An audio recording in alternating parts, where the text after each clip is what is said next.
මම යනවා පුතේ මේ ළඟදී අක්කරේපත්තුවේ මැතිවරණ රාජකාරියකට. ඒ අක්කරේපත්තුවේ ඉන්නකොට අක්කරේපත්තුවේ පොලිසියෙන් රෑ 12ට මට කතා කරලා කියනවා එක පුතෙක්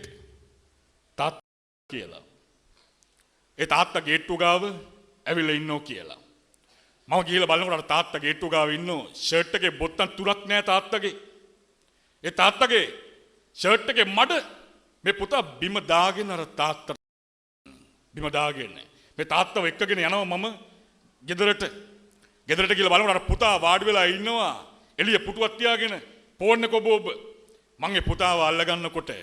මේ තාත්තා කෑ ගහලා ඇඬුවේ බිම වාඩි වෙලා කෑ ගහලා ඇඬුවේ පුතේ හිතන්න මම තාත්තගෙන් ඇහුවා තාත්තට දුකයි නම් මම මේ පුතාව අද ගෙදර තියලා යන්නම් කියලා කරුණු පහදලා දීලා ගෙදර තියලා යන්නම් කියලා මම කිව්වා මේ තාත්තට හැබැයි මේ තාත්තා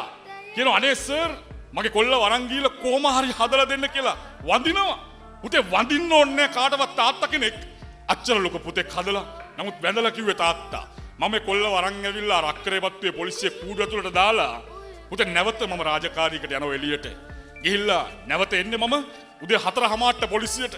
මේ 4:00ට පොලිසියට එනකොට පුතේ විශ්වාස කරන්න අර ගෙදර ඉඳගෙන පොලිසියට කිලෝමීටර් 4:00ක් තිබුණා මේ කිලෝමීටර් 4:00ම මේ තාත්තා පයින් ඇවිල්ලා තාත්තගේ අතේ තිබුණ සල්ලි වලින් තාත්තා පුතේ ආප්ප දෙකක් අරන් ඇවිල්ලා මේ කොල්ලට අර කොල්ල කූඩු ඇතුලේ නිදි මේ තාත්තා එළියේ පුටුවක් තියාගෙන පුතාගේ දිහා බලාගෙන ඉන්නවා අඬ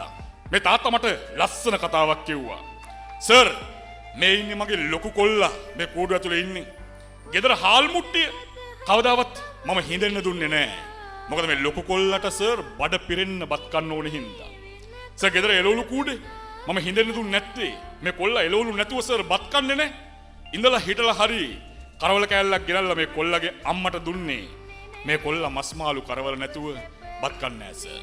අද මේ කොල්ලම මට බිම දාගෙන ගැහුවනේ සර් කියලා මේ තාත්තා කියනවා පුතේ හිතන්න කරදඬු උස්මහත් වෙනකොට